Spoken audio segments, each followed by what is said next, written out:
అన్నాడు. నేను మౌనంగా ఉన్నాను. ఐ డెంట్ సెడ్ దాట్ అన్నాడు. But my Bible says that అన్నాను. కోపం వచ్చిందా మనిషికి? మౌనం రాలేదు. 60 సంవత్సరాలు ఉంటాయి. ఇక అతను కలబడిపోయే ప్రయత్నం చేస్తున్నాడు. వారు గౌరవిస్తే దేవుని కృపలో గౌరవం ఉంటుంది, వారు కలబడిపోతే ప్రభు కృపలో హల్లెలూయా.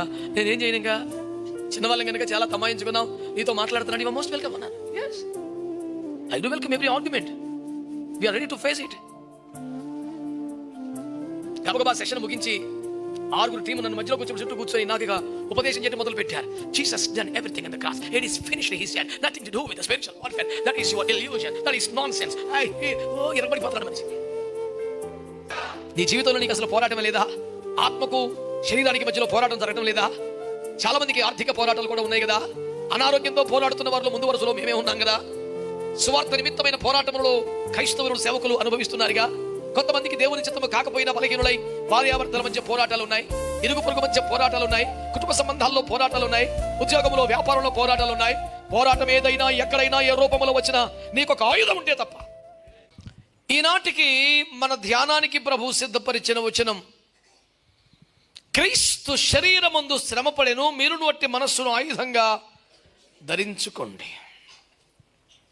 మానవుని జీవనం ఎంత కూడా పోరాటములే, యుద్ధములే అని దేవుని వాక్యం తెలియచేస్తుంది. జయించిన వాడికే రెండవ మరణం వల్ల, అనగా అగ్నిగంధకములతో మండు గుండము వలన ఏ హానియు ఉండదు. అంటే నరకం తప్పాలంటే జయించాలి.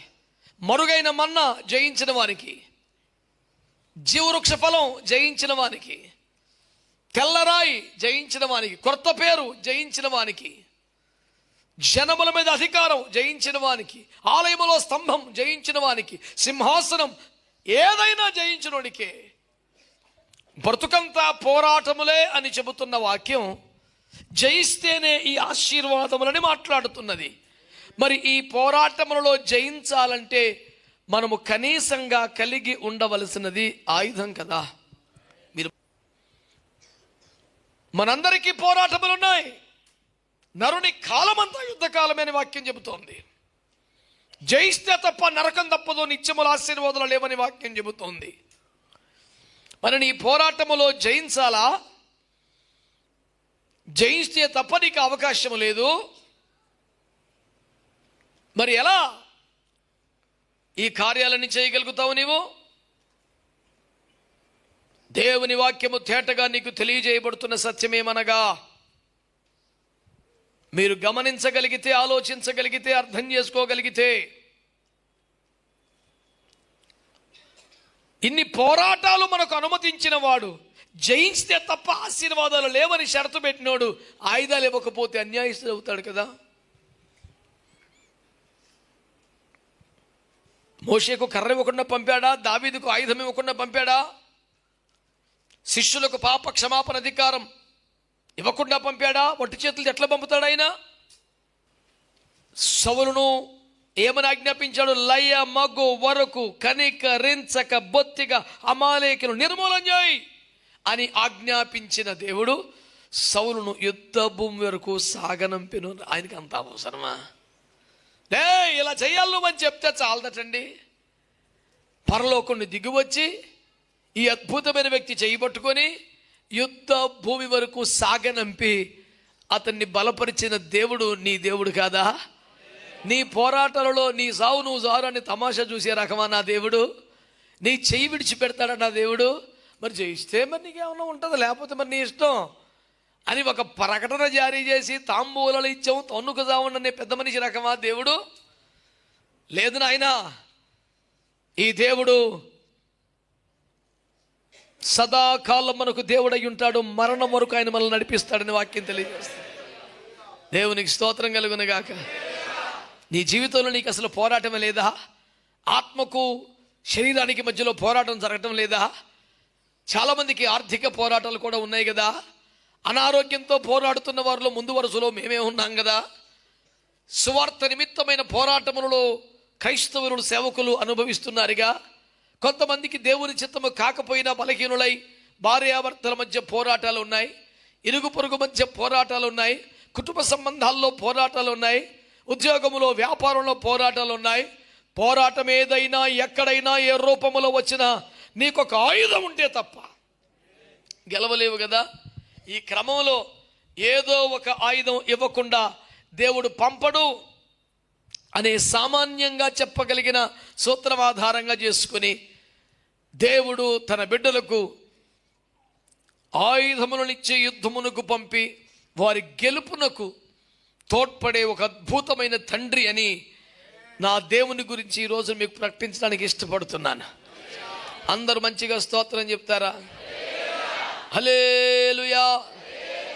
దేవునికి స్తోత్రం కలుగును గాక. మనకు ఆయుధాలు ఉండాలా అక్కర్లేదా?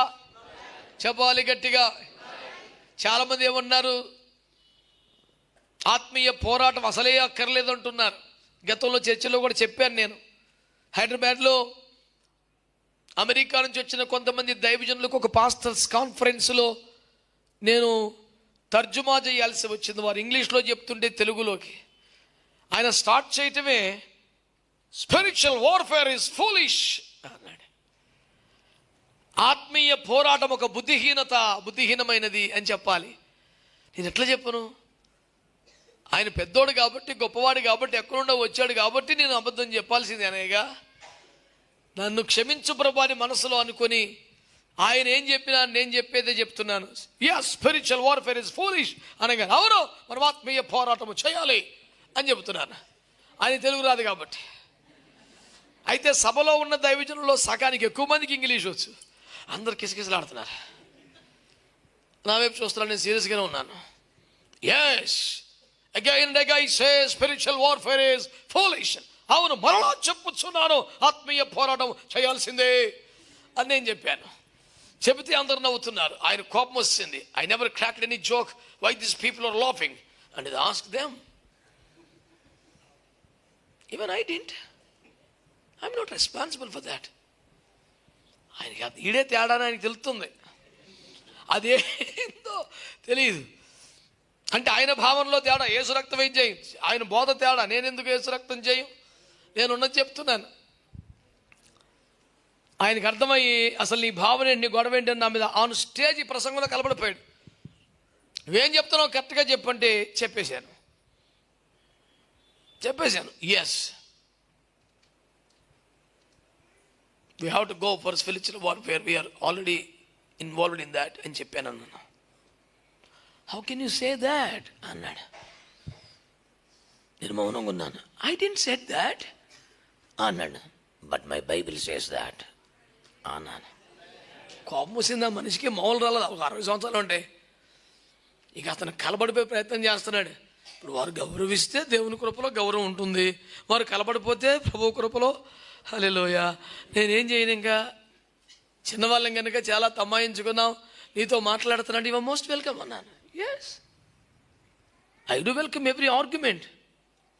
We are ready to face it. గబగబా సెషన్ ముగించి 6 టీము నన్ను మధ్యలో చుట్టూ కూర్చొని నాకు ఇక ఉపదేశం చేయడం మొదలు పెట్టారు. Jesus done everything on the cross. It is finished, he said. Nothing to do with the spiritual warfare. That is your illusion. That is nonsense. ఇరగబడిపోతున్నాడు మనిషి. నేను ప్రశాంతంగానే ఉన్నా. ఎందుకంటే మన దగ్గర జవాబు ఉన్నప్పుడు మన దగ్గర టెన్షన్ ఉండదు. ఆన్సర్ లేకపోతేనే కోపం వచ్చేస్తుంటుంది. ఆన్సర్ ఉన్నప్పుడు కోపం రాదు. కూల్గా కూర్చున్నాను. మన అయ్యగారులందరూ చుట్టూ తమాషా ఏం జరుగుతుందో చూస్తున్నారు. అప్పుడు చెప్పాను, ఇది సమాప్తమైనది అంటే మనం ఏమీ చేయక్కర్లేదా అన్నాను. అక్కర్లేదు, ఇట్ ఈస్ ఫినిష్. మరి నువ్వేం చేస్తున్నావు రోజు అన్నాను. I'm just thanking God and praise God. నేను దేవుని స్తుతిస్తున్నానికి చేయడానికి ఏమీ లేదన్నాను. అప్పుడు చెప్పాను, then who is preaching gospel అన్నాను. And of course I preach అన్నాడు. మరి చేత్తమే కదా. ఏమీ చేయక్కర్లేదంటే సువార్త చేస్తున్నామని అడిగాను. చేస్తున్నా అన్నాడు. ప్రార్థన చేస్తున్నామంటే చేస్తున్నాను అన్నాడు. అంటే కొన్ని చేయొచ్చా, కొన్ని అక్కర్లేదా అన్నాను. ఆట్య మరిది ఆ కొన్ని మనమే చేయాలి కదా అన్నాడు. మరి ఇది కూడా అందులో ఉంది కదా అన్నాను. లేకపోతే నేను ఎఫెసులో మృగములతో పోరాడుతున్న ప్రభు అన్నది, పౌలు గారు అన్నది మోసమేనా? రక్త మాంసంతో కాదు, ఆకాశముల శక్తులతో పోరాడుతున్నది మోసమేనా? రక్తము కారణంతగా మీరు పోరాడట్లేదని నిందించింది మోసమేనా? ప్రభు కృపలో మనకి రెఫరెన్స్లు గుర్తుంటాయి కాబట్టి ఒక 20-30 చెప్పాను నాన్ స్టాప్గా. కంక్లూజన్ చెప్పనా? We will discuss later.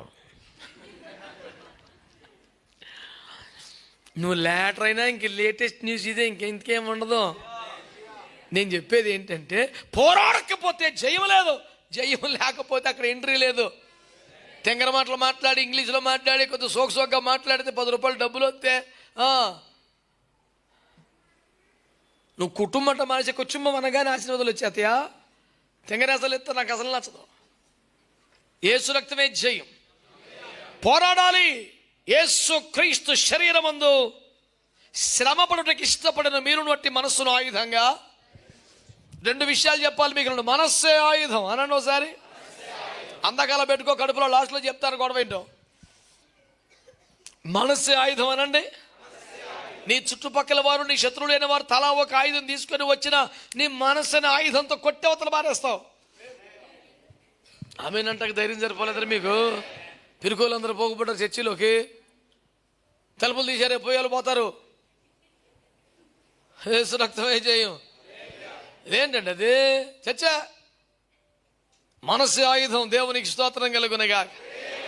ఆయుధాలు అవసరం కనుకనే దేవుడు ఆయుధములను గురించిన ప్రస్తావన సేవలో తెచ్చాడు. 2-3 ప్రస్తావనలు చేసి నేను సరిపెడతాను. పూటికి నెహెమ్యా గ్రంథం,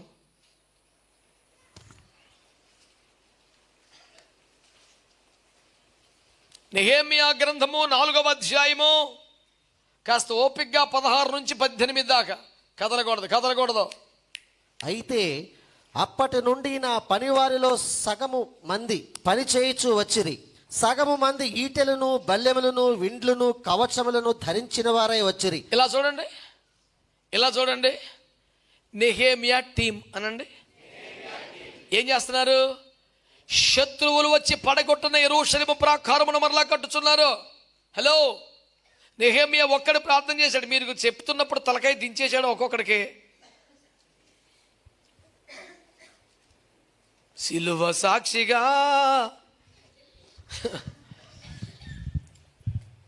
చెప్పేటప్పుడు వినాలా? ఓ తెగ రాసేస్తున్నారు.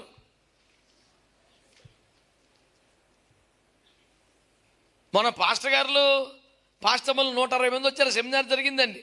వాళ్ళు నాన్ స్టాప్గా రాసేసారు. నోట్సులు అయిపోతే మళ్ళీ నోట్సులు తీసుకున్నారు. అంత రాసేసారు. ఒక్కొక్కడు పరీక్ష పెడితే ఏమి రాస్తలేదు. ఒక పాస్టర్ గారికి అయితే మేము ఇవ్వడమే 2 పేపర్లు ఇస్తామన్నమాట. ఆన్సర్ షీట్లు 2 కాగితాలు ఇస్తాం. ఇన్విజిల్ లెటర్ కొన్న వ్యక్తి వెళ్ళి ఇంకొక పేపర్ ఇవ్వబోతే, ఎందుకమ్మా నేనే ఇచ్చేద్దామని సూత్రాలని కాగితం ఇచ్చేసాడు. ఎట్లా సార్ పాస్టర్ గారు ఆయన నోట్సులు నింపేశారు పేనం ఎత్తకి.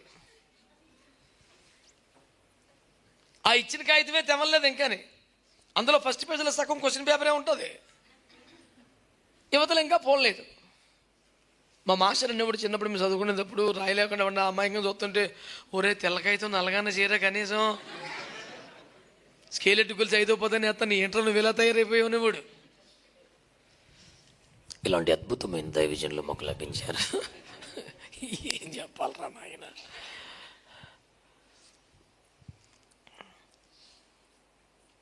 శిథిలమైపోయినటువంటి యెరూషలేము ప్రాకారాన్ని మరలా నిర్మించడానికి, గుమ్మాలు నిలబెట్టడానికి ఒక కాస్ట్లీ ప్రాజెక్ట్ని ప్రెస్టీజియస్గా, రోషంగా తీర్మానం చేసుకొని వెళ్ళిపోయి స్టార్ట్ చేస్తుంటే, నానా బాధలు పడి కట్టలేరు అని ఎగతాలు చేసి, అవమానకరంగా మాట్లాడి, బలహీనపరిచి మాట్లాడి, ఎన్ని చేసినా సరే పట్టించుకోకుండా తమ పని తను చేస్తుంటే గోడ కట్టేసి సుఖం లేదని చెప్పేసి కట్టిన గోడని కట్టినట్టుగా పడగొడతాం మొదలెట్టారు. వీళ్ళు మళ్ళీ కట్టుకోవడం సరిపోతుంది. అయినా ఆపపోతే ఇక వీళ్ళని చంపడానికి బయలుదేరారు. అప్పుడు నెహెమ్యా మొత్తం టీం 2 ముక్కలు చేశాడు. సగం మంది నిర్మాణం, సగం మంది పోరాటం. తాపీలు, గుండు నూలు, దారం ఇవన్నీ వేసుకుని సగం వస్తే, సగం మంది బల్యములు, ఈటెలు, ఖడ్గము ధరించి సగం మంది వచ్చారంట. స్తోత్రం చెప్పండి ఒకసారి. దేవుని రాజ్య నిర్మాణము కూడా అనండి. ఆమెను అనండి గట్టిగా. దేవుని రాజ్య నిర్మాణము కూడా, దేవునికి స్తోత్రం కలుగును గాక. నిర్మించే వాళ్ళు ఉండాలి, పోరాడే వాళ్ళు ఉండాలి, ప్రార్థించే వాళ్ళు ఉండాలి, ప్రకటించే వాళ్ళు ఉండాలి, నిచ్చెన మీదకి ఎక్కే వాళ్ళు ఉండాలి, దిగేవారు ఉండాలి. గట్టిగా స్తోత్రం చెప్పండి ఒక్కసారి. దేవుని రాజ్య నిర్మాణము భౌతికమైంది కాదు కాబట్టి పోరాటం కూడా భౌతికంగా ఉండదు. ఇది భౌతికమైంది కాదు కాబట్టి ఆయుధాలు భౌతికమైనవి ఉండవు. అందరు గట్టిగా అర్థం చేసుకున్న వాళ్ళు ఆమె అనండి ఒకసారి. దేవుని రాజ్య నిర్మాణము కూడా, దేవునికి స్తోత్రం కలుగును గాక. నిర్మించే వాళ్ళు ఉండాలి, పోరాడే వాళ్ళు ఉండాలి, నిచ్చెన మీదకి ఎక్కే వాళ్ళు ఉండాలి, దిగేవారు ఉండాలి. గట్టిగా స్తోత్రం చెప్పండి ఒక్కసారి. దేవుని రాజ్య నిర్మాణము భౌతికమైంది కాదు కాబట్టి ఆయుధాలు భౌతికంగా ఉండవు. అందరు గట్టిగా అర్థం చేసుకున్న వాళ్ళు ఆమె అనండి ఒకసారి. యేసుప్రభువారు ఏమన్నారు పిలాతో? ఈ లోకంలో నాకే రాజ్యం లేదు బాబు అన్నాడా? నేను రాజునే, నాకు రాజ్యం ఉంది, కాకపోతే ఈ లోకంతో సంబంధం లేదన్నాడు. ఈ లోకములో లేదు అంటమైతే సంబంధం లేదని చెప్పడం అర్థం మనం ఉంటేనేగా సంబంధం ఉందో లేదు చెప్పేది. అసలు రాజ్యం లోకంలోనే లేకపోతే ఆ మాటకి అర్థమే ఉంటుంది. నా రాజ్యం ఈ లోకములో ఉంది, కానీ ఈ లోకంతో సంబంధం లేదు, ప్రత్యేకంగా ఉంటుంది, వేరుబాటు జీవితం. ఆ పద్ధతి వేరు, పాలసీ వేరు, రాజ్యాంగం వేరు, స్తోత్రం అమలు చేసేది వేరు, విధానాలు వేరు, ప్రార్థనలు వేరు, ఆ వ్యవహారం వేరుగా ఉంటుంది. ఈ లోకములో ఉంటుంది కానీ లోకములో సంబంధం లేకుండా ఉంటుంది. మనము కూడా శరీరములో కాదు పోరాడేది, మన యుద్ధోపకరణములు శరీర సంబంధమైనవి కాదు, కానీ దేవుని ఎదుట దుర్గములను పడద్రోయ జరునంత శక్తి కలిగినవి, బలము కలిగినవని 2 కొరింథీ 10:4 దేవుని వాక్యం తెలియజేస్తుంది. వాక్యం బాగానే చెప్పారు, రెఫరెన్స్ చెప్పలేదు. దేవుని స్తోత్రం. కంటత బట్టేయాలి, మనకి సుఖం లేదు, జయం అయిపోతుంది. హల్లెలూయా. ప్రియులారా, మా ఊరు కూడా రెఫరెన్స్లు బాగా చెప్తున్నాడంటే ఈ మధ్య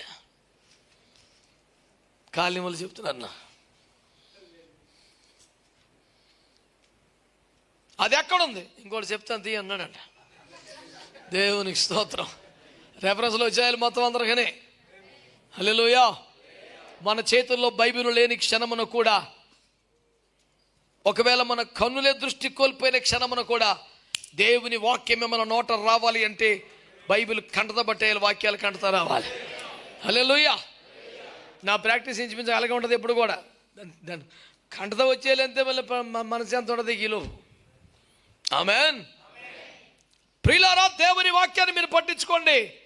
నెహెమ్యా టీమును దేవుడు ఎలా సహకరించాడో, ఎలా ప్రోత్సహించాడో, ఎలా వాడుకున్నాడంటే, సగం మంది నిర్మాణకులుగా, సగం మంది పోరాడువారుగా ఉన్నారు. సగం మంది చేతిలో తాపీలుంటే సగం మంది చేతిలో యేసు రక్తవేద్యం, ఈటెలు, బల్యములు ఉన్నాయట. మళ్ళీ చెప్తున్నాను, కొత్త నిబంధన కాలంలో పోరాటము భౌతికమైంది కాదు కనుక ఆయుధాలు భౌతికంగా ఉండవు. రోడ్ లెక్క పని లేదు, జైలు భరో, రైలు రోకో లాంటి ఏముండవు. నల్ల రిబ్బన్లో రోడ్డు మీద హర్తాలు ఏముండవు. యేసు రక్తవేద్యం. మనం చేసేదల్లా ఆత్మలో పోరాటమే, ఆత్మలో యుద్ధమే. ఈ పోరాటమైతే చేసి తీరాల్సిందేనని వాక్యం తెలియజేస్తుంది. ప్రభుకు స్తోత్రం చెప్పండి. పరమగీత గ్రంథం 3వ అధ్యాయం 8వ వచనంలో కూడా ఏమని రాశాడో చూడండి. పరమగీత గ్రంథం 3వ అధ్యాయం 8వ వచనం.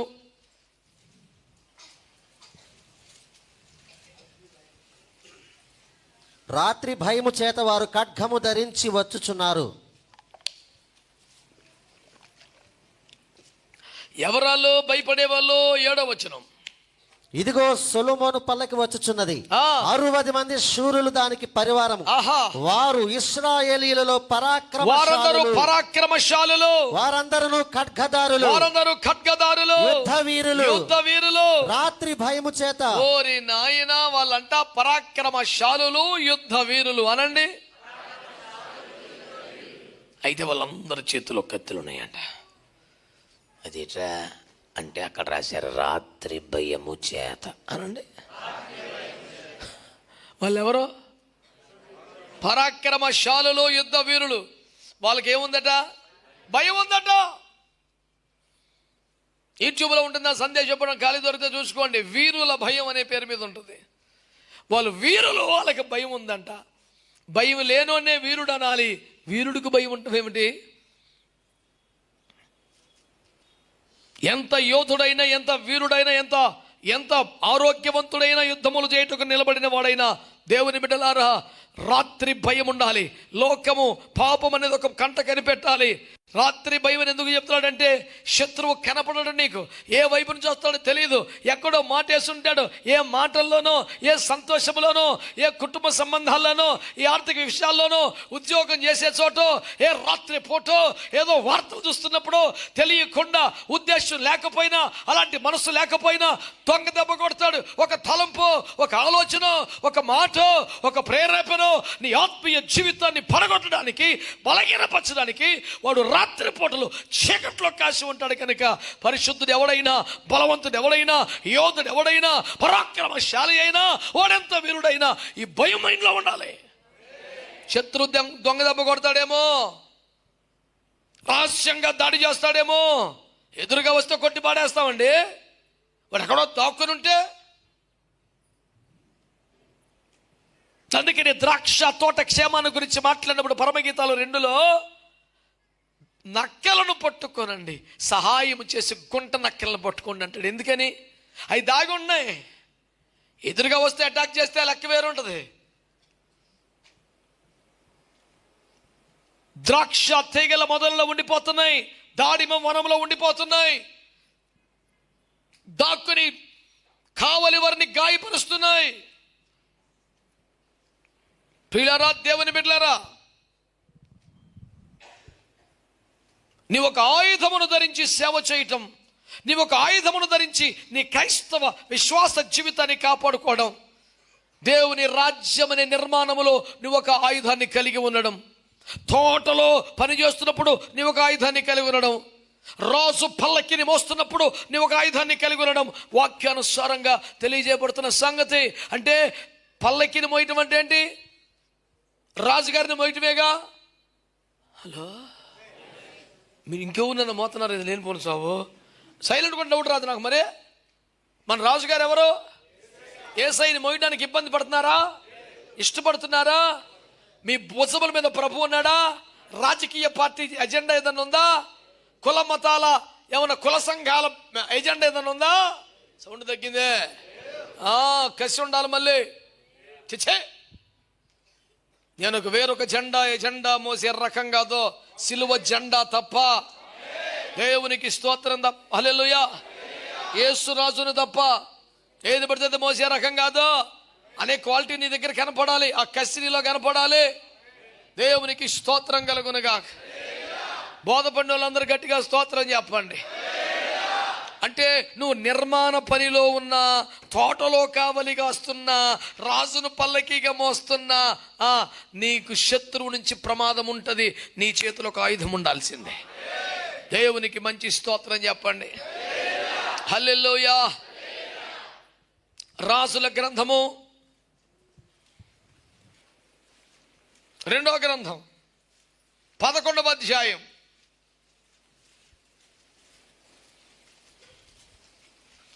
యాక్చువల్గా 7 నుంచి చదివితే మజా వస్తుంది, కానీ పొడుగు అయిపోతుంది. సర్లే, 11 చదువు.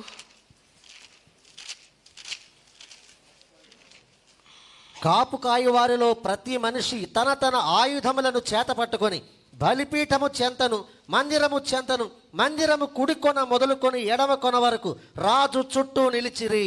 స్తోత్రం అనండి. 8వ వచనం. మీలో ప్రతి మనిషి తన తన ఆయుధములను చేత పట్టుకొని. స్తోత్రం చెప్పండి ఒకసారి. ఎవరంటండి? ఎవరంటండి? చెప్పాలి చెప్పాలి చెప్పాలి. మీలో ప్రతి మనిషి ఆయుధమును చేతబట్టి. ఇది ఒక ఆత్మీయ పోరాటం. శత్రువు తనకు సమయము కొంచెమేనని, ఎవరిని మింగుదునని గర్జించు సింహం వలె అటాక్ చేయడానికి, గాయపరచడానికి కాదు, మింగేయడానికి తోతున్నాడంట. అంటే వాడి బారిన పడితే ఆడికి కానీ దొరికితే ఇక ఆనవాళ్ళు దొరకదు, మింగేస్తాడు. అక్కడ 2 కాళ్ళు, 2 చేతులు, తలకాయ పొరి ఏం దొరకవు. ఏంటి, ఏమన్నా అటాక్ చేసిందా? ఇక్కడ ఒక డెడ్ బాడీ కనబడుతుందండి, రక్తం అవుతుందండి, అలా ఆనవాళ్ళు దొరకవు, మింగేస్తాడంట. ఇక్కడ ఒక దైవజనుడు ఉండేవాడే, ఈ ప్రాంతంలో ఒక పరిశుద్ధుడు ఉండేవాడే, విశ్వాసం ఉండేవాడే, అన్న ఆనవాళ్ళ ఉండదంట, మింగి పారేస్తాడు. కనుమరిగిపోదు, వాళ్ళ సాక్ష్యం ఎక్కడ కనపడదు. ఇంకా ఇప్పటికీ ఆ దుష్టుని బారిన పడి మొరుగైపోయిన వారు, మాయమైపోయిన వారు ఎందరో ఉన్నారు. అందుకనే మీలో ప్రతి వాడు ఆయుధమును కలిగి ఉండండి. రాజదేహ సంరక్షకులుగా కావలి వారిగా ఎంపిక చేయబడ్డ వారి సమాచారం రాస్తున్నాడు. కానీ మాట్లాడితే ఏమంటాడు తెలుసా? యెహోవా మందిరములోను బలిపీఠము యొద్ద మీరు ఆయుధములు పట్టుకున్నాండి. అంటే పరిచర్యలో ఉండేవారు మందిర పరిచర్య కానీ, సంఘ పరిచర్య కానీ, ఈ వివరాలన్నీ తీయడానికి 4వ సందేశాన్ని వినండి. ఈ సాయంత్రం సందేశాన్ని అందరూ తప్పకుండా వినండి, అందులో సమాచారం కంప్లీట్గా ఉంటుంది. పరిచర్యల గురించిన వివరాలన్నీ అందులో వస్తాయి. కాబట్టి బిడ్డలారా, ఆయుధమును కలిగి ఉండాలి అనే దిశగా దేవుని వాక్యం మనకు స్పష్టతనిస్తోంది. ఒక నెగటివ్ రెఫరెన్స్ చెప్తాను మీకు, అది పాజిటివ్ కాదు కానీ దేవుని ఒక కోణం మీకు అర్థం కావడానికి. ఇర్మీయా గ్రంథం, అది ఈ ఆత్మీయ పోరాటానికి సంబంధించిన వచనం కాదు. నేను ముందే చెప్తున్నాను, అయ్యారు పొరపాటున కాదు. ఆయుధము విషయములో దేవుని జోక్యమును గురించిన ప్రస్తావన, అది నెగిటివ్ అని కూడా చెప్తున్నాను మీకు ఆల్రెడీ. ఇప్పుడు నేను ఈ కాంటెక్స్ట్కి దానికి సంబంధం నేను తీసుకున్నది ఆయుధం వరకు మాత్రమే. ఇర్మీయా గ్రంథం 22వ అధ్యాయం 7వ వచనం. నీ మీదికి వచ్చుటకై ఒక్కొక్కడు తన ఆయుధములను పట్టుకొని సంహారకులను నేను ప్రతిష్ఠించుచున్నాను. ఏంటది ఏంటది ఏంటది ఏంటది చదవండి. నీ మీదికి వచ్చుటకై ఒక్కొక్కడు తన ఆయుధములను పట్టుకొను సంహారకులను నేను ప్రతిష్ఠించుచున్నాను. అసలు ఆ పదవేంటి నాకు అరికి సావదు. అసలు దేవుని ప్రజలు మాటనపోతే, దేవుని ప్రజలు ఎదవేశాలు వేస్తుంటే, తిరుగుబాటు చేస్తుంటే, వాళ్ళకు బుద్ధి చెప్పడానికి దేవుడు ఒక టీంని ఏర్పాటు చేశాడు, వాళ్ళ గురించి మాట్లాడుతున్నాడు. కనుక నేను నెగిటివ్ అని చెప్పేది మంది. అయితే కాన్సెప్ట్ ఏంటంటే, దేవుడట ఆయుధములు చేత పట్టుకున్న సంహారకులను ప్రతిష్ఠిస్తున్నాడంట. ఒకవేళ దేవుని రాజ్యము కట్టడానికి, ఆమేన్, దేవుని తోటను కాయడానికి, ఆమేన్, దేవుని మందిరమును రాజులను సంరక్షించడానికి నువ్వు నియమించబడ్డవాడవైతే, ఏర్పరచబడ్డవాడవైతే నీ చేతిలో ఒక ఆయుధం ఉండాలి. కనుక ప్రభు చెప్తున్నాడు, ఆయన ఆయుధమునిచ్చేవాడు మాత్రమే కాదు, అలాంటి ఆయుధదారులను ప్రతిష్ఠిస్తాడంట. హల్లెలూయా. మళ్ళీ చెప్తున్నాను, దేవుని రాజ్య నిర్మాణంలోనైనా, దేవుని తోట కాపుదలలోనైనా, దైవ సేవకుల సంరక్షణలోనైనా నువ్వు నియమించబడ్డవాడవైతే, నీ పిలుపదైతే, నీ ఏర్పాటు అయితే, నీకు ఒక ప్రార్థన అనే ఆయుధాన్నో, ఉపవాసం అనే ఆయుధాన్నో, పరిశుద్ధత అనే ఆయుధాన్నో, పాట అనే ఆయుధాన్నో, సాక్ష్యం అనే ఆయుధాన్నో ఏది ఇస్తాడో కానీ దాన్ని ప్రతిష్ఠిస్తాడంట. గట్టిగా ఆమేన్ చెప్పండి. హల్లెలూయా. ఆరంభములోనే చెప్పిన మాట ప్రకారం దేవుడు యుద్ధము చేయమని చెప్పేవాడు మాత్రమే కాదు, యుద్ధ భూమి దాకా సాగనంపేవాడు అంత మాత్రమే కాదు, ఆయుధమును చేతినిచ్చేవాడు అంత మాత్రమే కాదు, ప్రతిష్ఠించేవాడు. నేను మిమ్మల్ని ఒక వారియర్స్గా, సైనికులుగా చూస్తున్నాను కాబట్టి ఈ మాటలు మీకు చెప్తున్నాను. నేను సందేశుల పిల్లలకైతే ఈ మాటలు చెప్పకూడదు. ఆమేన్. మనం పోరాడాలి, దేవుని కోసం యుద్ధాలు చేయాలి. భౌతికమైన యుద్ధములు కాదు, రోడ్డెక్కే పని కాదు, ఆయుధాలు పట్టకూడదు, సవాళ్ళు ప్రతి సవాళ్ళు, తొడగొడతాలు, మీసాలు తిప్పుతాలు మనకు లేవు. అసలు ఆ బ్యాచే కాదు. మనము పల్లకీని మోయిచున్నాను కనుక రాజుగారిని కాపాడుకోవాలి కనుక ఒక ఆయుధం చేతిలో ఉండాలి. తోట మనకు అప్పగించాడు కనుక, తోట బయట సింహము, తోట లోకల నక్కలు ఉన్నాయి కనుక ఒక ఆయుధం మన దగ్గర ఉండాలి. ఆమేన్. మహాప్రాకారము నిర్మించుచున్నాము గనక, పడగొట్టే శత్రువు ఒకడు కవ్వించుచున్నాడు గనక మన చేతిలో ఆయుధం ఉండాలి. ఇవన్నీ ఆత్మ సంబంధమైనవే. మరలా చెప్తున్నా, నీకు ఇచ్చిన ఆయుధం ప్రార్థన అయి ఉండొచ్చు, ఉపవాసం అయి ఉండొచ్చు, సాక్ష్యం అయి ఉండొచ్చు, పాట అయి ఉండొచ్చు, వాయిద్యం అయి ఉండొచ్చు, ఆరాధించడం అయి ఉండొచ్చు, ప్రసంగించడం. ఐ డోంట్ నో మీకు ఏ ఆయుధం ఇచ్చాడో దేవుడు దాన్ని ప్రతిష్ఠిస్తాడు, దాని మీదకి ఒక అభిషేకాన్ని పంపుతాడు. దేవుడు ఆ రీతికి మిమ్మల్ని వాడుకుంటాడు. ఏదో ఒక ఏరియాలో దేవుని రాజ్యం అంటే వన్ సింగిల్ డిపార్ట్మెంట్ కాదు కదా. ఇందులో కొన్ని 100 డిపార్ట్మెంట్స్ ఉన్నాయి. ఏ డిపార్ట్మెంట్లో ఉన్నా సరే నువ్వు ఇంపార్టెంటే కదా. స్తోత్రం చెప్పరండి, దేవునికి స్తోత్రం చెప్పండి గట్టిగా. హల్లెలూయా, హల్లెలూయా. దేవుని వాక్యమును మీరు గమనించగలిగితే మరొక వచనాన్ని మీకు జ్ఞాపకం చేస్తాను. దేవుని బిడ్డలారా, మంచి ఆయుధాలను దేవుడు మీకు ఇస్తాడని నేనైతే నమ్ముతున్నాను. ఆమేన్. సమూయేలు మొదటి గ్రంథము 21వ అధ్యాయము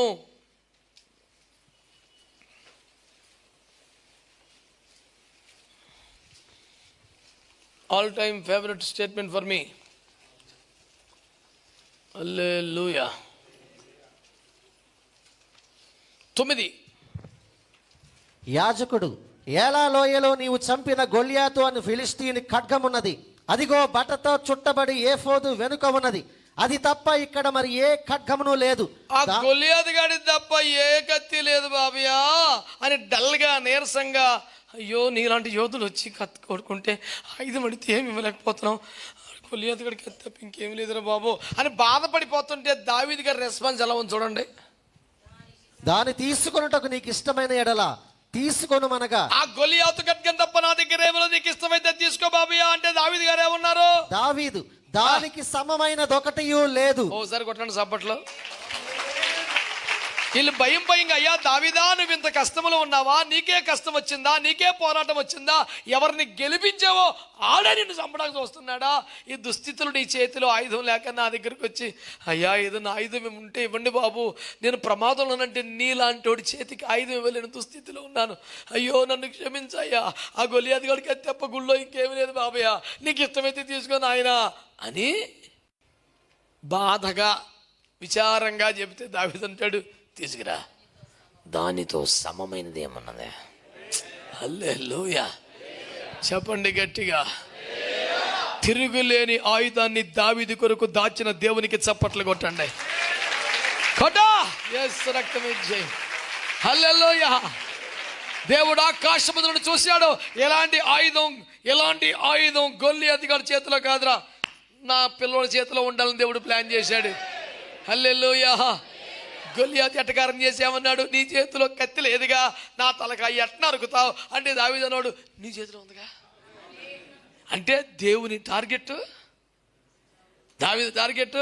అందుకే దావీదు హృదయానుసారి అన్నారు కదా, హృదయానుసారి ఆఫ్టర్ మై ఓన్ హార్ట్ అని ఎందుకంటాడంటే దాని అసలైన దావీదు నా హృదయానుసారి అనే మాటకి భాష్యం ఏమిటంటే, దేవుడు హృదయం లేదని అనుకుంటే ఈ బాబు ముందే చేసేస్తుంటాడు. అది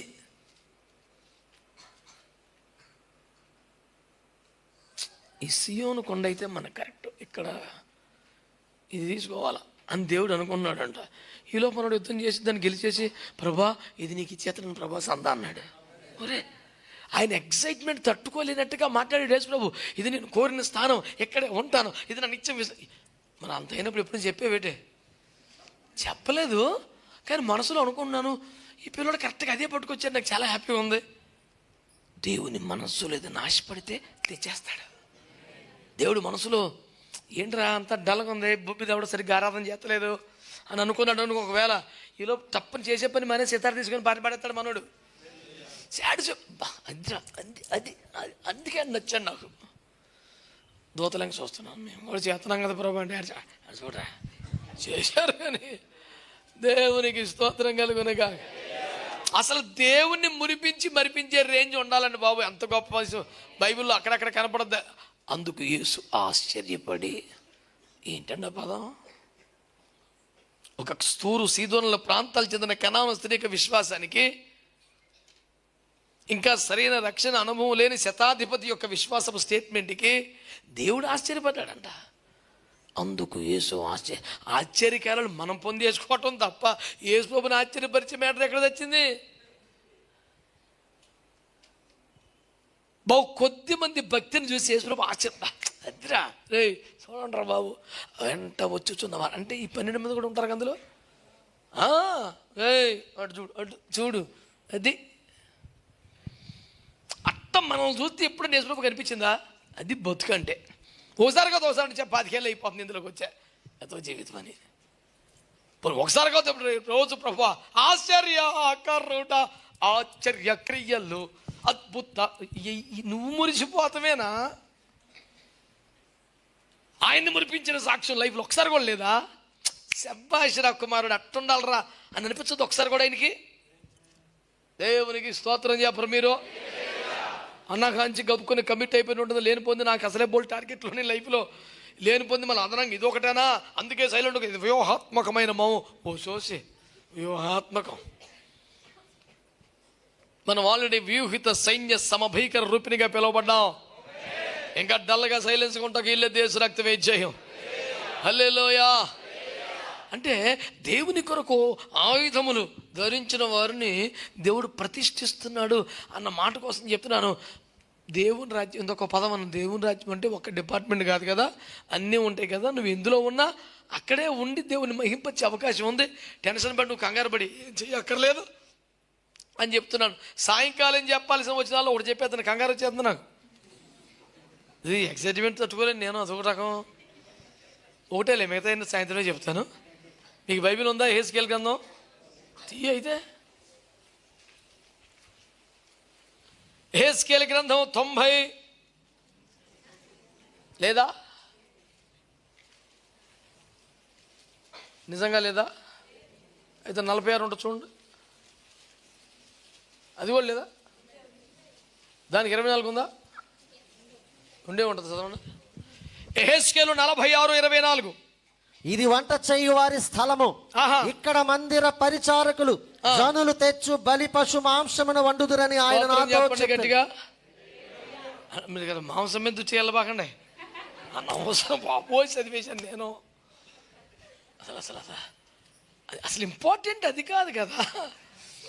అక్కడ వంట చేయవారు ఉన్నారు, మందిర పరిచారకులు అనే పదం కోసం చదివాను నేను.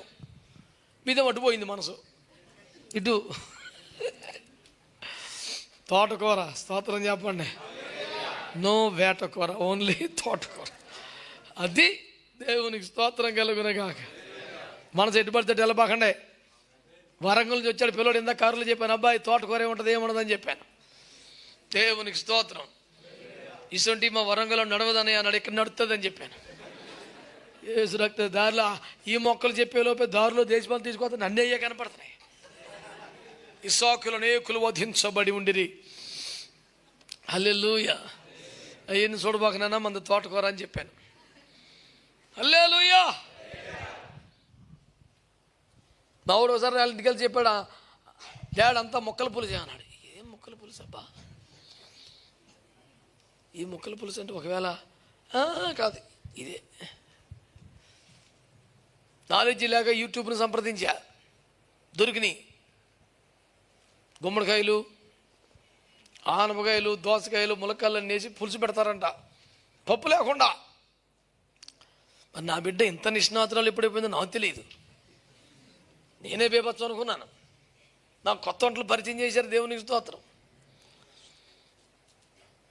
ఇంత చేసేది అట్లా వెళ్ళకుండా మీ మనసు. నేను ఇది హల్లెలూయా. కనుక ఈ దినమున నేను చెప్తున్నాను కదా, ఆయుధములు అంటే ఎనీ డిపార్ట్మెంట్ నువ్వు ఎక్కడ ఉండు, వంటల దగ్గర పరిచర్య చేసే వారిని కూడా దేవుడు తన సేవకులుగా గుర్తిస్తున్నాడండి. ఎంత ఆధిక్యత ఇచ్చాడు దేవుడు. పరిచర్యలు చేసే అమాయకం అనుకుంటున్నారు చాలామంది. లేదు లేదు లేదు. దావీదు గారు మాట్లాడుతూ ఏమన్నారు? యుద్ధమునకు పోవాడికి జీతం ఎంతో, సామాగ్రి వద్ద కావలివనోడికి అదే జీతం అంట. మామూలు సంగతి ఏం కాదండి బాబు. ధైర్యవంతులుండు స్థలములోకి వెళ్ళి ముందు వరుస నిలబడి మొదటి బుల్లెట్ నాకే తగలాలని నుంచొని ఫైట్ చేస్తున్న వాడికి ఎంత శాలరీయో, ఆ సామాన్ల దగ్గర కాపురం సేమ్ శాలరీ అంట. వేదిక మీద వాడబడుతున్న వాడికి ఎంతో, వేదికని సిద్ధపరిచిన వాడికి అంతే. ఏం ఆషామాషి సంగతి ఏం కాదండి ఇదే పరిచర్య అంటే. నువ్వే స్థానంలో పరిచర్య చేస్తున్నా. అది తెలియక యోహాన్ గారికి ఎప్పుడు పడితే అప్పుడే నెక్స్ట్ మేమేనంటావా, పైగా కుర్చీ మందేనా, నెక్స్ట్ మంది కదా, ఎక్కడున్న శాలరీ అదేరా బాబు, ఇక్కడ దాకా రాకర్లేదు, ఇక్కడెంతో అక్కడంతే. ఎవరికి ఏ డిపార్ట్మెంట్ ఇస్తే ఆ డిపార్ట్మెంట్లో దేవుని కోసం నమ్మకంగా ఉండండి, బేభత్సంగా వాడబడండి. దేవుడు మన చేతికి ఆయుధములు ఇచ్చే దేవుడు అన్నాడు. గట్టిగా ఆమేనండి. హల్లెలూయా. దావీదు గారు ఏమన్నాడు? దానికి సాటి సమమేముంది? నా కొరకు దేవుడు ముందే సిద్ధపరిచాడు ఒక ఆయుధాన్ని, తిరిగిలేని ఆయుధం, సాటి లేని ఆయుధం. ప్రతి వాడు ఆయుధమును ధరించాలని వాక్యం చెబుతుంది. అది ఏ డిపార్ట్మెంట్ ఆయుధం ఉండాల్సిందని వాక్యం చెబుతుంది.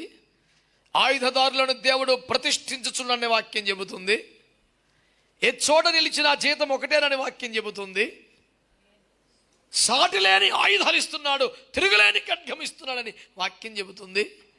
ఈ పరంపరలో మీరు పెద్దగా ఇష్టపడకపోయినా ఒప్పుకోవలసిన, పొందుకోవలసిన ఒక ఆయుధాన్ని మీకు పరిచయం చేసి ముగిస్తాను. దేవునికి స్తోత్రం. మూలవాక్యం చదివేయండి, మనం ముగిద్దాం.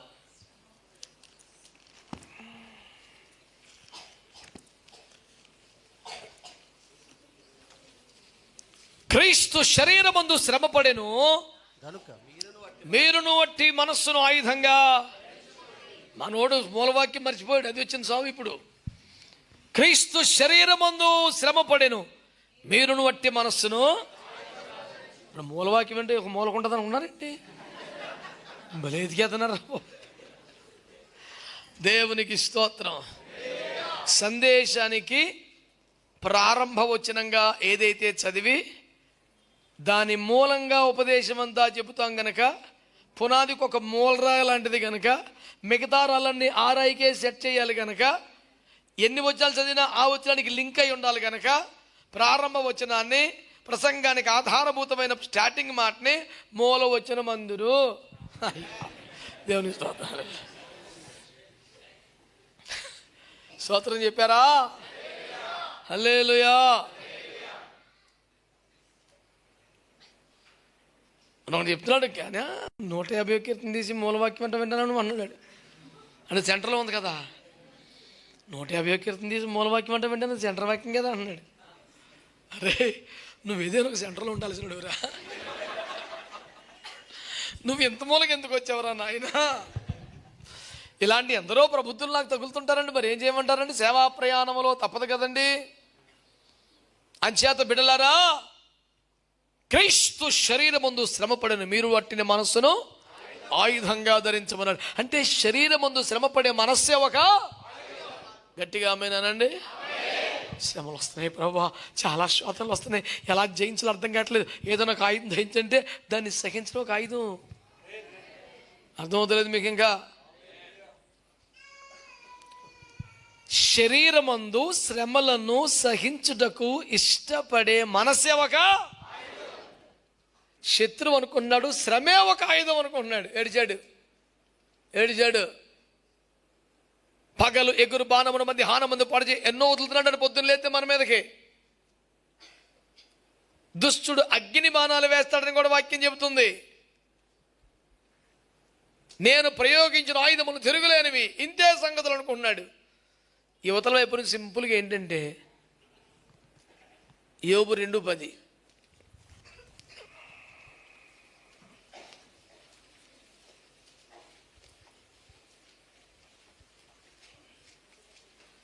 అందుకు అతడు మూర్ఖురాలు మాటలాడినట్లు నీవు మాట్లాడుచున్నావు. మనము దేవుని వలన మేలు అనుభవించుదమా, కీడును మనము అనుభవింప తగదా నేను. ఈ సంగతులలో ఏ విషయం అందరికన్నా ఎక్కువ బుర్ర బాధేసుకొని మెంట్లెక్కేసినోడు చైతన్యగాడే. ఎంతోటి దానికాడి పరలోకం వెళ్ళి దేవదూతలందరూ దేవుని సంది కనపడే లిస్టులో లైన్లో గీడు వచ్చాడు. నువ్వు వచ్చావేంట్రా అన్నాడు యేసుప్రభు. అంటే భూమి మీద అటు ఇటు తిరుగుతాలకు వచ్చాను లేండి అన్నాడు. ఎక్కడ? భూమి మీద అటు ఇటు తిరిగాను అన్నావు కదా, నా సేవకుని యోబుని చూసావా అన్నాడు. చూసాములేంటి, అతని వంటి వాడు భూమి మీద లేడు, భక్తిపరుడు, యథార్థవంతుడు, నోటి మాటతో కూడా ఎప్పుడు తప్పు చేయడు. అన్నీ ఇచ్చారు కాబట్టి లాగేసాయి, తిట్టేస్తాను నేను అన్నాడు. 10 మంది కుమారులు ఒక్క రోజున చనిపోయిన సందర్భం వస్తే ఆడు ఎక్స్పెక్ట్ చేసినట్టుగానే అలా ఆవిడ తిట్టేస్తుంది. ఎవరో యోబు గారి తిడతాం కాకుండా ఇంకెందుకు చచ్చిపో అంటలా. ఎలాగో చచ్చిపోతావు కదా, కస్తేరా దేవుని తిట్టే చచ్చిపో. ఇప్పుడు మామూలుగా సావచ్చు కదా, ఇంతకాలం భక్తి చేసినా మనకి ఇన్ని బాధలు పెట్టాడు కాబట్టి తనివి తీరా తిట్టి చచ్చిపో. ఎలాగో మన ప్రాణానికి సుఖం లేదు, తిట్టేసేవాడు తృప్తి అని ఉంటుంది, తిట్టాయి అంటే. యోబు అంటాడు, దేవుని ద్వారా మేలే పొందేదమా, కీడును అనుభవింప తగదా అంటే. చైతన్యగాడు ఇన్ని బాధలు పెడితే తిట్టేస్తాడు, వదిలేస్తాడు, మన పార్టీకి వచ్చేస్తాడు అని చూస్తే ఇంతకాలం మేలు పెట్టాడు కదా, ఈసారి కీడు పెడితే తప్పే ఉంది పోన్లే అన్నాడు. ఇప్పుడు నేను ఇంకేం చేయగలను రెండుకి? నేను చెప్పనా, నీకు రివర్స్ కూడా పనిచేయదు, రివర్స్ గేర్ కూడా పనిచేయదు, యూటర్న్ తీసుకుని వెనక్కి వెళ్ళిపోతామే. స్తోత్రం చెప్పండి. నువ్వు స్లో చేయటం, బ్రేక్ వేయటం, రివర్స్ చేస్తాం పనిచేయదు. యూటర్న్ తీసుకొని వచ్చిన దారిని మర్యాదకి వెళ్ళు. నువ్వు చెట్టం బాధలు పెడితేనన్నా మన పార్టీలోకి మారతాడంటే, బాధలు పడితే తప్పే ఉంది, కొంతకాలం పడదామన్నాడు. యేసు రక్తం, యేసునామం, హల్లెలూయా, స్తుతిపాట, వాక్యం, ఇలాంటి ఆయుధం ఒక్కటి వాళ్ళ యోబు. శరీరమందు శ్రమను సహించుటకు ఇష్టపడే మనస్సునే ఆయుధంగా సాతాన్ని తుత్తునీలుగా ఓడించి పడేశాడు. హల్లెలూయా. క్రైస్తవుడి నోట దేవుని వాక్యం అనే ఆయుధం ఉంది, పాట అనే ఆయుధం ఉంది, స్తుతి అనే ఆయుధం ఉంది, ప్రార్థన అనే ఆయుధం ఉంది, ఉపవాసం అనే ఆయుధం ఉంది. ఎన్నో ఆయుధాలు మనకున్నాయి. ఇంట్లో తిరుగులేని ఆయుధం, అంతిమ ఆయుధం, ద అల్టిమేట్ వెపన్ క్రైస్తవుడికి ఏంటి తెలుసా? శ్రమను సహించే మనస్సు. పోన్లేరా, ఎన్నో మేలులు పొందాం, శ్రమ పొందాం, ఏమైంది దేవుని కోసం అని ఎవడైనా ఫిక్స్ అయిపోతే, మహా గొప్ప ప్రసంగికుల్ని, సకల వరములతో వాడబడే వారిని కూడా సైతాన్ని ఏమైనా అటాక్ చేయగలడం, కానీ పోన్లే కొంతకాలం శ్రమ పడదాం ఏం పోయింది అని ఫిక్స్ అయిపోయింది, ఏం చేయలేక ఇన్ని బాధలు పెడితేనైనా మా పార్టీలోకి వస్తామనుకుంటే అందులోనే ఉంటున్నామేంట్రా అని బాధపడి బైబిల్ మిషన్ వ్యవస్థాపక అధ్యక్షులు దేవదాస్ దగ్గర ప్రార్థన చేస్తే తాజ్బాం పొర నెలకేసి కొట్టుకుని చచ్చిపోయినట్టు మెంటలకి వెళ్ళిపోతాడు, ఎక్కింతాడు. ఓ పల్లెటూరులో గుంటూరు ప్రాంతంలో దేవదాస్ అయ్య గారు ఓ గృహదర్శనానికి వెళుతూ ఉంటే ఓ చంటి బిడ్డ ఇంటి గుడిసె ఎదుట ఆడుకుంటూ, ప్రాకే వయసు 6 మాసాలు 8 మాసాల వయసు, వాళ్ళమ్మ కడవెత్తికెళ్ళి ఆ పంపు దగ్గరకో బావి దగ్గరకో నీళ్ళకెళ్తే వచ్చేలోపు తాచుపాము ఆ బిడ్డ తల దగ్గర పడికి పాడుతుందంట. ఈ చిన్నపిల్ల కేరింతలు కొడుతుంది తెలియక, అది కదులుతుంటే రెచ్చిపోతుంది, పాము బుస కొట్టేస్తుంది. చుట్టూ ఏమన్నా కదిపితే డిస్టర్బ్ చేస్తే చంపేస్తుంది ఆ పిల్లని అని ఎక్కడో అక్కడ బిగిసిపోయిన కన్నతల్లి వచ్చింది, అవాక్ అయిపోయింది, కొండ నేలబడేసింది, భయంకరంగా వణికి అమ్మో నా బిడ్డ అంటే కదిలితే చంపేస్తుంది. సరిగ్గా టైంకి దేవదాసయ్య గారు అక్కడికి వచ్చారంట. గొప్ప ప్రార్థనాపరుడు, మంచి దైవజనుడు. వచ్చి చూస్తే కర్ర వేసినా రాయి వేసినా ఏం వేసినా రిస్కే. ఏయ్ సర్పమా, నీ తల నెలకేసి కొట్టుకొని చచ్చిపోవాలంట. యేసు నామములో ఆ మాట చెప్పగానే ఎవడో పట్టుకొని బాధినట్టు తలకాయ నెలకేసి కొట్టుకోసి 3 సార్లు చచ్చిపోయిందని పాము. అనేకులు ప్రభు నందు విశ్వసించారు, ఆ కార్యాన్ని చేసి. మంచి పరిశుద్ధులు, ప్రార్థనాపరులు, గొప్ప గొప్ప సేవ చేసిన వాళ్ళండి. ఆయన చనిపోయి ఇంతకాలం తర్వాత కూడా బైబిల్ మిషన్ అనే పేరు మారిపోకపోతుందంటే కారణం ఇప్పుడు జరుగుతున్న స్వస్థశాలలో కార్యాలు అంటావా? ఆ దైవజనుడు మోకాళ్ళ స్తోత్రం చెప్పరే. హల్లెలూయా. ఒక్కొక్క దైవజనుడికి ఒక్కొక్క సమర్పణ ప్రతిష్ట ఉంటుంది కదా. ఆ దైవజనుడు ప్రతిష్ట ఏంటి తెలుసా? నా లైఫ్లో స్త్రీని ముట్టను. 120 సంవత్సరాలు బతికాడు, అలాగే చచ్చిపోయాడు. డబ్బును టచ్ చేయలేదు, అలాగా ఒక కరెన్సీ నోట్ని టచ్ చేయలేదంట ఆయన. ఎవరు ఎంత పెద్ద కానుకిచ్చినా బాబు అక్కడ వేసేయండి, పరిచారకులతోనే దాన్ని వాడుకోవటం. తన చేత్తో అట్లా టచ్ చేయలేదంట ఒకసారి కూడా. సేవకు వచ్చాక ప్రార్థన పేరు మీద, పరిచర్య పేరు మీద స్త్రీని టచ్ చేయాల, సేవ అవసరాల పేరు మీద క్యాష్ టచ్ చేయాల. ఆ ఊరిని వచ్చేస్తే ఆశీర్వాదాలు. లలిత సేన గుండె అని చెప్తలేదా? ఊరనే రావని. దేవునికి స్తోత్రం కలుగునిగా. భక్త్ సింగ్ గారు గొప్ప దైవజనుడు. ఆయన ప్రతిష్ట ఏంటి? ఇండియా మ్యాప్లో హెబ్రోను సంఘం ఉన్న ప్రతి చోట ఒక ఎర్ర జెండా అంటిస్తారనమాట. అలా అంటిస్తే ఇండియా మ్యాప్ మొత్తం ఎర్రగా అయిపోయింది, ఎక్కడికి వెళ్ళలేదు. ఎన్ని వేల సంఘాలు కట్టాడో మీరు లెక్కేసుకోండి. ఒక ఇండియాలోనే అనేక దేశాల్లో ఉన్నాయి, ఇంకా దాదాపు ఎన్ని దేశాల్లో ఉన్నాయి చెప్పలేము, అన్ని దేశాల్లో ఉంది సేవ. ఆయన ప్రతిష్ట ఏంటి తెలుసా? ఎప్పుడైనా కోట్ వేసుకుంటాడు, ఆ బ్లేజర్తోనే సేవకి వెళ్తాడు, బ్యాగ్ తగిలించుకుంటాడు, విస్తారమైన డబ్బు కానుకల చేతికి వస్తాయి. లైఫ్లో ఆ క్యాంపస్లోకి ఎంటర్ అవ్వగానే తన జోబులో ఉన్న డబ్బుని, ఆ కోట్లో ఉన్న డబ్బుల్ని అక్కడ సీనియర్ పాస్టర్స్కి కానీ బ్రదర్స్కి కానీ ఎవరికి అవసరాన్ని బట్టి వాళ్ళకి ఆయనకి ప్రేరేపణ వచ్చింది దాన్ని బట్టి అలా ఇచ్చుకుంటా పోతాడు. రూమ్లోకి ఎంటర్ అయ్యేలోపు జోబులు ఖాళీ చేసుకుని, నా లైఫ్లో నా రూమ్లోకి ₹1 డబ్బు రాకూడదు, నేను నా దేవుడు తప్ప నా రూమ్లోకి ఎవరు రాకూడదని బైబిల్తో మాత్రమే గదిలోకి వెళ్ళి గుమ్మం దగ్గర ఒకసారి ఆగి చెక్ చేసుకుని ₹1 కూడా లేకుండా కన్ఫర్మ్ చేసుకుంటే రూమ్లోకి వెళ్ళేవాడంట. ఒక ఉన్నతమైన సమర్పణ ప్రతిష్ట. ఆమేన్. హల్లెలూయా. చెప్పరే. నెలకి 30 రోజులుంటే 20 హోల్ నైట్ ప్రేయర్లు చేసిన దైవజనుడు యేసన్న గారిని తప్ప నేను ఎవరిని చూడలేదు. 30 రోజులకి 20 హోల్ పేర్లు ఏంటండి అసలు? అంతు పంతు లేకుండా కష్టపడ్డాడు ప్రారంభంలో ఆయన. మ్యాక్సిమం లైఫ్ అంతా. ఆ తర్వాత సభలో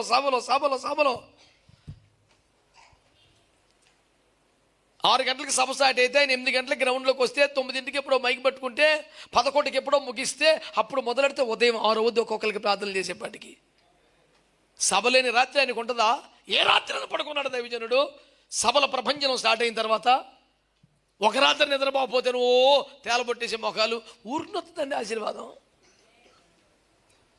నేను అనేది ఏంటంటే శరీరమందు శ్రమ పడటానికి ఇష్టపడే మనసే ఒక ఆయుధం, తిరుగులేని ఆయుధం. చెత్తకొట్టి పెడతారు చేతులు. దాంతో చిన్న కష్టం చిన్న బాధ రాగానే ప్రభా మరొక శ్రమ, ఈ శ్రమ ద్వారా మరి ఏం నేర్పించాలనుకున్నామో తొందరగా తెలిచేస్తే ప్రభా నేను పడలేకపోతున్నాను ఈ బాధ. చిచ్చి, శ్రమ పడ్డకు ఇష్టపడే మనసే ఒక ఆయుధం. దైవజనులందరూ వాటితోనే జయించారు. శ్రమను సహిస్తూ దాన్ని ఇష్టపడుతూ అఖండ విజయాల సేవలో సాధించారు. మన చేతిలో ఎన్నో ఆయుధాలు ఉన్నాయి. వాక్యము, పాటలు, ప్రార్థన, ఉపవాసాలు, ఇలాంటివి ఎన్నో. ఇదన్నిటిలోకి అల్టిమేట్ వెపన్ ఏంటి తెలుసా? శరీరములో శ్రమను ఇష్టపడే మనసే ఒక ఆయుధం. ఇప్పటికే మీకు అందుబాటులో ఉంది. ఆయుధాన్ని ధరించండి, యుద్ధాలు చేయండి, విజయాలు పొందండి. దేవుడు మనం దీవించునుగాక.